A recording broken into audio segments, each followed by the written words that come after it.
মহাশূন্যকে এতদিন নিঃশব্দ মনে করা হলেও নাসার সাম্প্রতিক গবেষণায় উঠে এসেছে এক অভূতপূর্ব তথ্য। মহাকাশ থেকে ভেসে আসা রহস্যময় ধ্বনি রেকর্ড করেছে নাসা। বিজ্ঞানীদের মতে এটি যেন একসঙ্গে কোটি মানুষের সঙ্গীত বা মন্ত্রপাঠের মতো শোনায়। প্রশ্ন উঠছে, এই শব্দ কি শুধুই বৈজ্ঞানিক ঘটনা নাকি ফেরেশতাদের জিকিরের প্রতিধ্বনি? ফ্যাশন ব্র্যান্ড মানে আর্ট।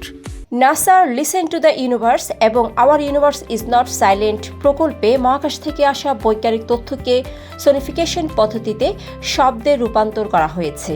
এই প্রকল্প 2020 সালে দৃষ্টি প্রতিবন্ধীদের জন্য মহাকাশ গবেষণাকে সহজলভ্য করতে শুরু হলেও পরে এটি বৈজ্ঞানিক মহল ও সাধারণ মানুষের আগ্রহ কাড়ে।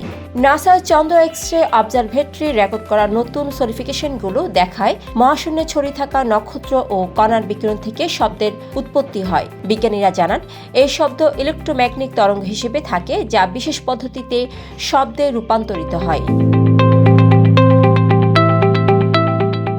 1400 বছর আগে নবীজির বর্ণনা রাসূলুল্লাহ সাল্লাল্লাহু আলাইহি ওয়াসাল্লামের বর্ণিত হাদিসে বলা হয়েছে, আকাশ জুড়ে প্রচণ্ড কম্পনের শব্দ শোনা যায়। আকাশের প্রতিটি অংশে ফেরেশতারা সিজদায় লিপ্ত এবং আল্লাহর জিকিরে মশগুল। বিজ্ঞানীদের মতে নাসার রেকর্ড করা শব্দের বৈজ্ঞানিক ব্যাখ্যা থাকলেও এটি হাদিসের বর্ণনার সঙ্গে সঙ্গতিপূর্ণ। নাসার একজন গবেষক বলেন, মহাকাশের শব্দ শুনে মনে হয় যেন একত্রে বিলিয়ন মানুষ একসাথে জিকির করছেন। তবে 1400 বছর আগে নবীজি আকাশে ফেরেশতাদের জিকিরের বিষয়টি উল্লেখ করেছিলেন।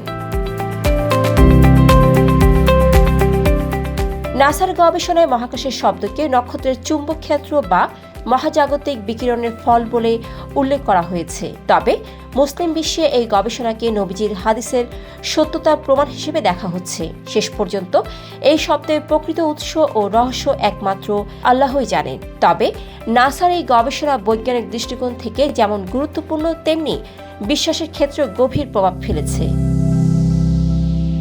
ডেস্ক রিপোর্ট, সারাদিনের সংবাদ। ফ্যাশন ব্র্যান্ড মানে art. Men's, ladies and kids wear. Art. Be smart.